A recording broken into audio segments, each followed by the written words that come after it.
hamba Tuhan harus jujur.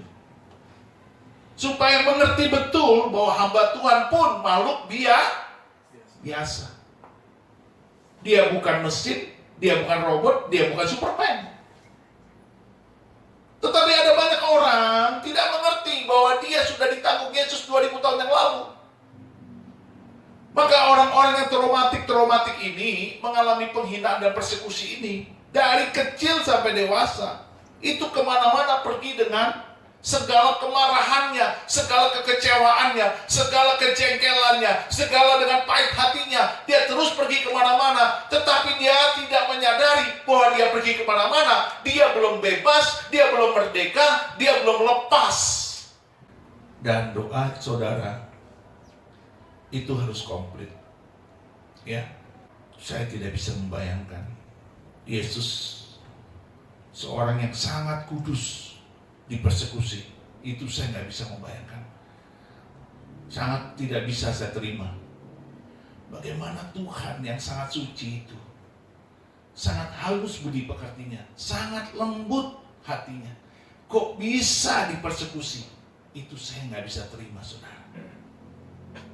Tapi ternyata Roh Kudus kasih tahu saya, supaya segala masalahmu ketika engkau nanti dipersekusi, itu sudah kutanggung 2000 tahun yang lalu. Wow. Saudara, yuk jangan cuma kita nonton The Passion of the Christ lalu nangis. Yuk jangan cuma kita membaca kisah sengsara Kristus lalu nangis, lalu sedih, lalu simpati, lalu empati. Yuk jangan cuma kita mengerti membaca jalan salib Kristus, hanya sampai kita mengerti di situ, tetapi saudara tidak memahami. Karena memahami itu lebih dalam daripada mengerti. Memahami itu adalah saudara sampai kepada pengertian yang sangat adikodrati, ada hikmat ngarifat dari Tuhan. Saudara mengalami revelation, pewahyuan. Oh iya, dia sudah tanggung 2000 tahun yang lalu. Bukan hanya dosa, tetapi segala persekusi, penghinaan, pemaluan di depan orang, semuanya sudah dia tanggung. Jadi saudara harus berikan itu kepada Tuhan, supaya dia ambil. Ketika dia ambil, saudara akan dilakukan Roh Kudus untuk dibebaskan. Dikatakan di kitab Yohanes, ketika Yesus menyerahkan nyawanya, dikatakan apa? Sudah selesai. Artinya apa? Artinya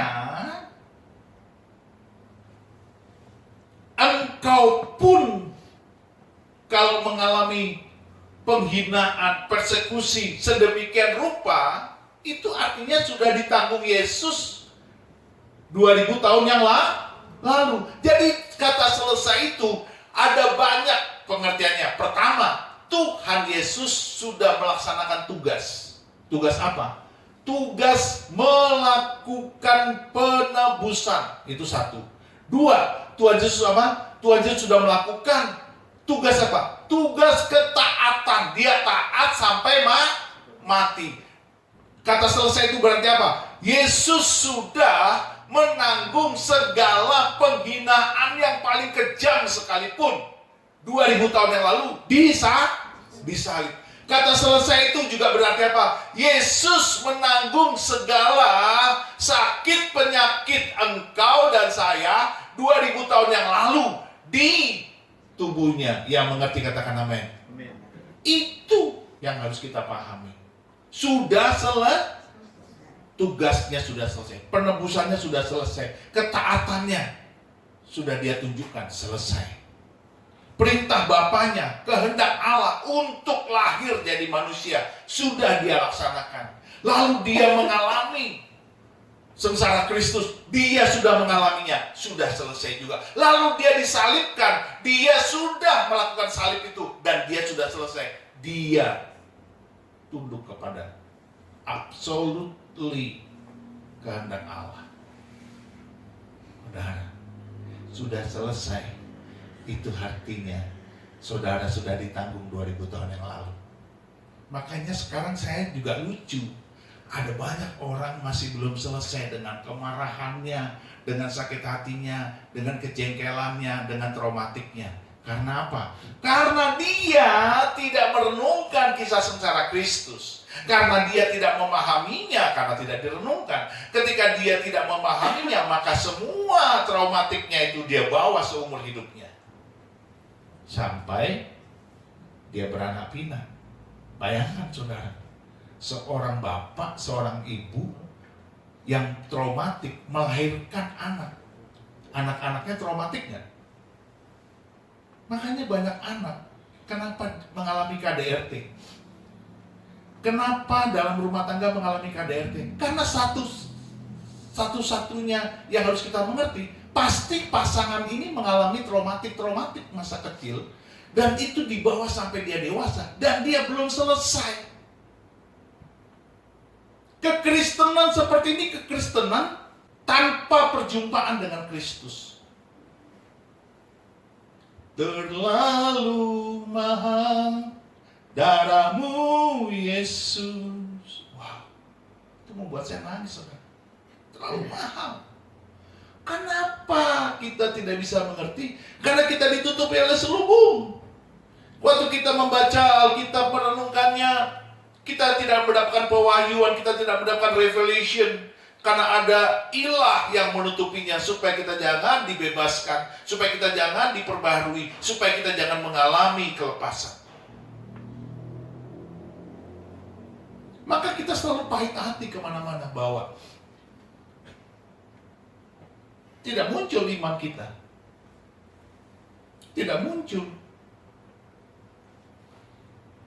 Tapi kita sudah menyanyi, terlalu besar kasihmu, terlalu mahal darahmu.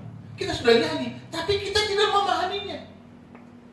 Kalau kau masuk ke dalam pengertian yang dalam terhadap nyanyian ini nyanyian iman, saudara. Itu akan mengubahkan hatimu, dan kau akan mengalami revelation, dan kau akan mengalami kelepasan.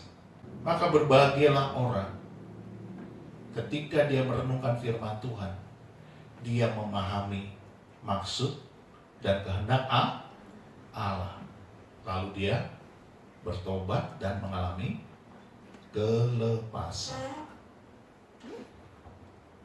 Saudara, mari kita buka Lukas 23 ayat 44 sampai dengan 49. Demikianlah firman Tuhan. Ketika itu hari sudah kira-kira jam 12. Lalu kegelapan meliputi seluruh daerah itu sampai jam 3, sebab matahari tidak bersinar, dan tabir bait suci terbelah dua. Lalu Yesus berseru dengan suara nyaring, "Ya Bapa, ke dalam tanganmu kuserahkan nyawaku." Dan sesudah berkata demikian, ia menyerahkan nyawanya. Ketika kepala pasukan melihat apa yang terjadi, ia memuliakan Allah, katanya, "Sungguh, orang ini adalah orang benar." Dan sesudah seluruh orang banyak yang datang berkerumun di situ untuk tontonan itu melihat apa yang terjadi itu, pulanglah mereka sambil memukul-mukul diri. Semua orang yang mengenal Yesus dari dekat, termasuk perempuan-perempuan yang mengikuti dia dari Galilea, berdiri jauh-jauh dan melihat semuanya itu. Saudara lihat, kepala pasukan bertobat. Tetapi sebelumnya pasukannya, anak buahnya, memukul Yesus nggak? Meludahi Yesus nggak? Apa saya bilang? Kalau engkau diam di dalam Tuhan, siapa yang bela? Siapa yang bela? Tuhan. Yesus diam saat dipersekusi. Yesus diam. Tapi ketika kegelapan dari jam 12 sampai jam 3 itu melingkupi bukit Golgota itu, lalu ketika Yesus berkata, "Bapa, ke dalam tanganmu kuserahkan nyawaku." Ke dalam tanganmu kuserahkan nyawaku. Artinya Yesus penguasa atas nyawanya sendiri. Amin. Dia yang menyerahkannya. Artinya dia yang berkuasa terhadap nyawanya. Bukan orang lain, bukan siapa-siapa. Karena dia Tuhan. Dia berkuasa menyerahkan, dia berkuasa mengambilnya. Kalimat diserahkan itu bukan diambil, tetapi dengan sukarela menyerahkannya. Kita batasi dulu ini ya, Lukas 24. Kita buka di Yohanes ya, Yohanes 10. Yuk, ayat 17 dan 18. Demikianlah firman Tuhan. Bapa mengasihi aku, oleh karena aku memberikan nyawaku untuk menerimanya kembali. Memberikan. Jadi itu ada sangkut pautnya Yesus yang sebagai pelaku untuk memberikan. Tidak ada yang lain. Karena dia Tuhan. Dia berhak untuk memberikan. Lalu ayat 18. Tidak seorang pun mengambilnya daripadaku. Amin. Melainkan aku memberikannya menurut kehendakku sendiri. Aku berkuasa memberikannya dan berkuasa mengambilnya kembali. Inilah tugas yang kuterima dari Bapakku. Saudara lihat itu. Dia pelaksana tugas dari surga yang sangat taat. Saudara, ini luar biasa. Jadi orang-orang yang mengatakan Yesus bukan Tuhan, siapa itu? Itu pasti orang-orang dirasuk setan. Karena setan tidak senang Tuhan berkuasa. Karena kalau dia bukan Tuhan, mungkin nggak dia bisa berkuasa menyerahkan dan mengambil kembali? Halo? Jadi itu sebabnya nanti dia akan bangkit. Karena dia mengambilnya kembali. Dia berkuasa, dia berwenang. Ada otoritas yang luar biasa secara kudus, secara ilahi dari surga kepada Tuhan Yesus ketika dia menjadi manusia. Jadi kalimat menyerahkan itu bukti bahwa dia Tuhan. Mari kita kembali lagi ke Lukas 23 itu. Ketika kepala pasukan melihat apa yang terjadi, ia memuliakan Allah, katanya, sungguh orang ini adalah orang. Wow, padahal sebelumnya dia dan anak buahnya mukuli Tuhan dan dengan bulu, dengan bambu dan meludahi. Saudara, gak gampang loh jadi domba. Kadang-kadang kita ini sedikit-sedikit agak kambing juga kan. Benar gak? Iya kan, agak kambing juga kita. Kadang-kadang melawan, menanduk, betul gak? Aduh Pak Pendeta, kalau domba terus-terus kita ini dikerjain terus Pak Pendeta. Pastor, jangan begitulah. Pak Gembala, enggak kuat aku kalau jadi domba terus. Sekali-sekali boleh dong nanduk. Ya semua tergantung daripada kita. Kalau kita terus-terus mengalami persekusi tapi kita belum selesai dengan kerendahan hati, kelembutan hati, kita akan terus mengalami proses ini.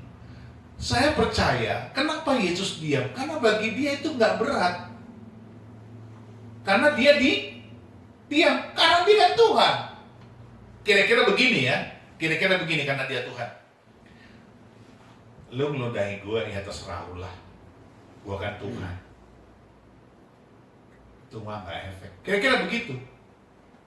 Tapi itu untuk menggambarkan kita sebagai manusia, kan dia Tuhan. Supaya kita pun kalau melihat, wah, kalau gua diludahi, gua kuat nggak? Kalau gua diludahi, gua tampol juga nih orang. Jadi kambing kita jadinya kan, nanduk kita kan.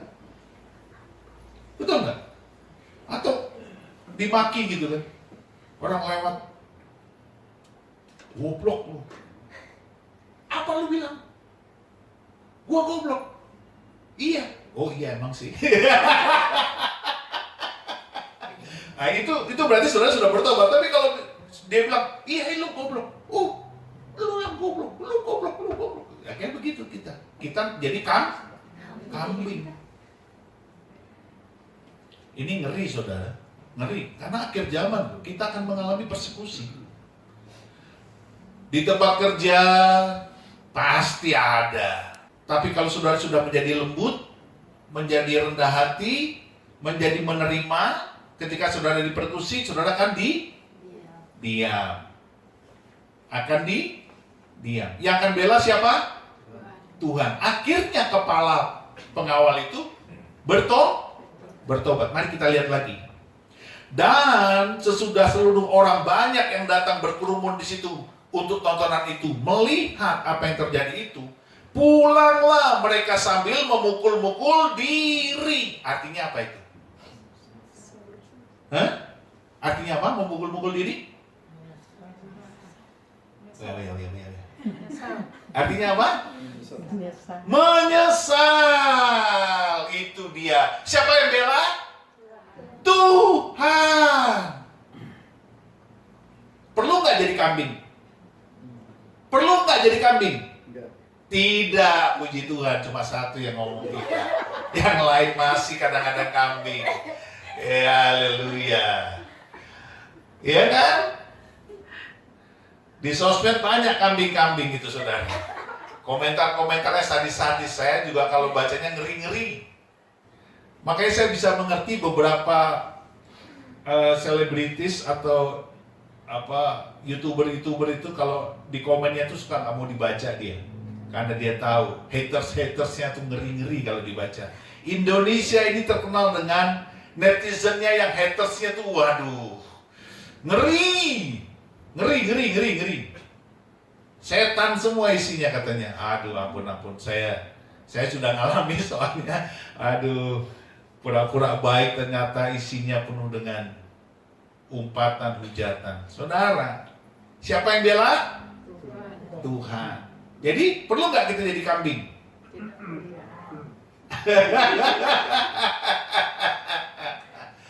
Ya, tidak perlu. Berat nggak saudara? Oh, sangat berat. Bukan berat, sangat berat. Nggak gampang saudara. Kalau kita ini punya ego, kemanusiaan kita, harga diri kita, waduh, nggak gampang. Tetapi itulah kehendak Allah. Bisa kita patahkan nggak kehendak Allah? Bisa. Kalau kita jadi kambing, ya kan? Memukul-mukul diri artinya mereka menyesal, dan saya berharap mereka bertobat. Saya berharap. Karena cuma memukul-mukul diri kalau mau bertobat buat apa? Betul tidak? Mereka menyesal bahwa mereka salah. Tirai bait Allah terbelah dua. Artinya apa? Tuhan yang ada di ruang Maha Kudus. Ruang Maha Kudus kan tempat bersemayamnya hadirat Allah, tempat bersemayamnya Roh Tuhan. Betul tidak? Kan begitu. Ketika itu terbelah dua, artinya terjadilah manifestasi perjumpaan Tuhan dengan manusia biasa yang ada di ruang halaman dan di ruang kudus. Tidak ada lagi sekat. Jadi saudara, hari ini dan saya, puji Tuhan, kita bisa langsung bertemu Tuhan. Itu sebabnya tadi ketika kita memuji menyembah Tuhan luar biasa. Ada hadirat Tuhan. Saya nggak berhenti menangis saudara. Luar biasa. Amin. Mari kita bangkit berdiri. Ketika saya menyerahkan itu, saya bilang sama Tuhan, saya serahkan semua kepahitan, sakit hati, traumatik saya sama Tuhan. Lalu saya mulai batuk-batuk yang berat. Lalu muncullah firman Tuhan di Matius 6. Bunyinya apa? Ya, Matius 6 bunyinya begini saudara. Ayat 14 dan 15. Karena jikalau kamu mengampuni kesalahan orang, Bapamu yang di sorga akan mengampuni kamu juga. Tetapi jikalau kamu tidak mengampuni orang, Bapamu juga tidak akan mengampuni kesalahanmu. Lalu dilanjutkan lagi dengan Matius 5, ya. Dikatakan ayat 43 dan 44. Demikianlah firman Tuhan. Kamu telah mendengar firman, Kasihilah sesamamu manusia dan bencilah musuhmu. Tetapi aku berkata kepadamu, kasihilah musuhmu dan berdoalah bagi mereka yang menganiaya kamu. Yesus berdoa enggak? Ketika disalib itu, Yesus berdoa apa? Bapa, kiranya janganlah kau tanggungkan dosa ini kepada mereka, sebab mereka tidak tahu apa yang mereka perbuat. Itulah domba, bukan kambing. Kalau kambingnya bilang apa doanya?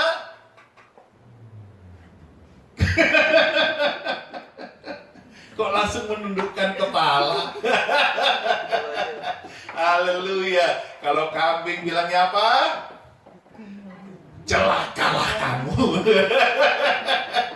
Celakalah kamu, kan begitu. Kita suka marah gitu ya. Tapi karena kita domba, kita berkata, Tuhan, ampunilah mereka sebab mereka tidak tahu apa yang mereka perbuat, dan berkatilah musuhmu, kata Tuhan.